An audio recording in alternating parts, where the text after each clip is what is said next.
Welcome to Thriving Tribesmen. My name is Corey, your host, and I'm excited to be making this episode. The reason why she gives excuses to get out of sex.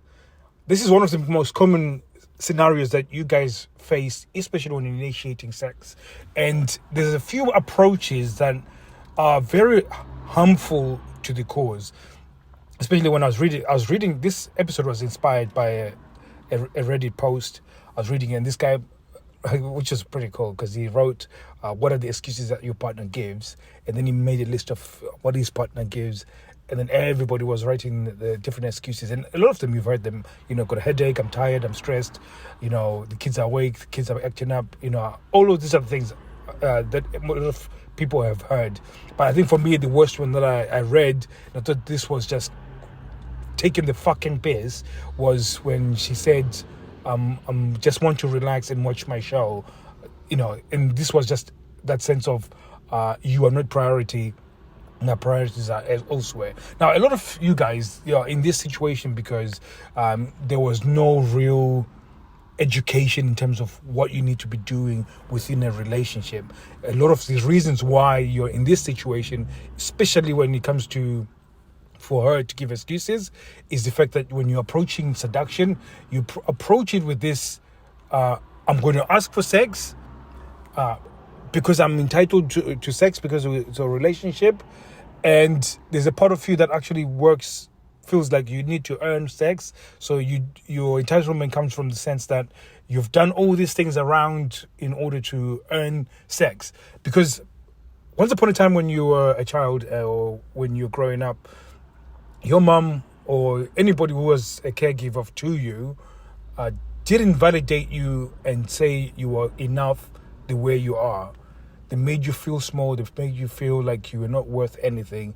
And they only made you feel like you were something when you were industrious or doing something. So you had to behave really well. And then they made you feel validated, or you had to do a certain series of behaviors. You're very helpful, you're very kind, you're very courteous, and all of those things were validating to you when they were giving you all these compliments. So it sets the tone on how you're going to behave around women or around any relationship, that in order for you to feel validation from that relationship, you have to earn that. And it sets things in motion in terms of your relationship now, that when you do so, it lowers your partner's investment in the relationship. So you're saying, no, I'll do all the work in terms of the relationship, and this is the reason why you're doing all the dishes, you're doing all the laundry, you're doing all the hoovering, looking after the kids, you're doing all the cooking, you're doing all of that because you feel like if I'm industrious,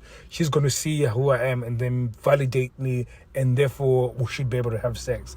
And that never works because, again, you are doing it from that place. So a lot of the reasons why she ends up giving an excuse is because she doesn't want, she feels like if she gives an excuse, then it's not as bad as a rejection.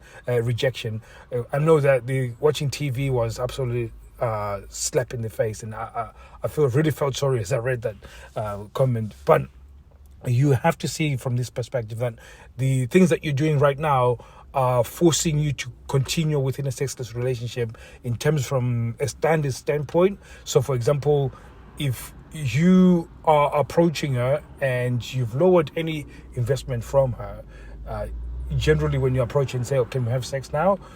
She doesn't feel like she needs to invest. She just feels like, "Oh, why should I invest?" Like you've trained her not to invest within the relationship.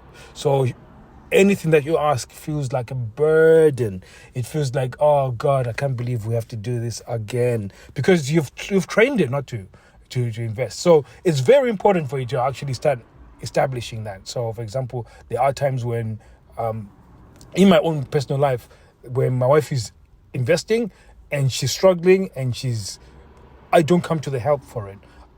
I'll wait for her to ask for help, but I will not come in aid to help because I want her to invest.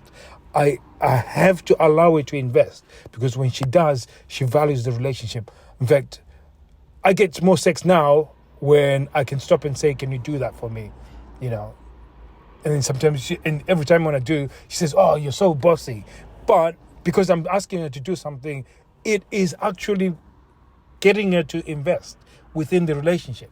So it's so important that you actually do that. That sort of things. And a lot of you guys, when you, just to wrap things up, when it comes to the actual initiation of the sex, you have to follow the 3-step process I was telling you about. I've spoken about it. That you have to look at it from, I need to get sexual interest, and then from sexual interest, I'll go into sexual desire, and then arousal, and then you can have sex. You guys, you try and sort of go straight into sex. Can we have sex right now? Like, she's so cold. No wonder she's giving so many excuses, and plus added the fact that you've really told her not to invest anyways, so she feels like, nah, I'm not interested, I'm not motivated to. So again, you have to be able to create that sort of environment where she's already investing, and therefore it's so much easier for her to do so. And the best way of putting this is like, imagine somebody has been called to the Olympics, for example, Michael Phelps, the greatest Olympic swimmer of all time. He never trains for 4 years, and then you say to him, tomorrow you're going to the Olympics. He would have so much anxiety around it. And this is like one of the top Olympic swimmers of all time. But he's never trained for 4 years, and then you tell him to go and swim for America. Can you imagine the level of anxiety? It's because he hasn't put in the work over a period of time. So you have to allow your partner to put in the work over a period of time so that she can value and feel confident with you getting into those sexual interactions. So hopefully that's been helpful for you guys. I think there's a new some of you guys have already picked up, there's a new format on how I'm going to be doing the podcasts. I will teach in little bits, but I will focus more on some of the things that you guys are telling me from Instagram. So I'm just responding to some of the things that you're talking about on Instagram, and some of the things that I've seen on Reddit that a lot of you guys are suffering with. And one of the things that if you guys have already mentioned, is that why do they give excuses?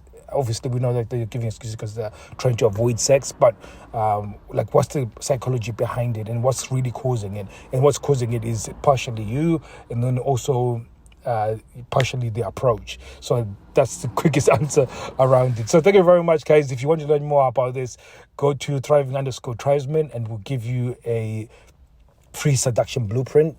And once you have that, it will give you an idea of how you can approach dealing with a sexless relationship in your personal relationship, custom to your relationship. So thank you very much.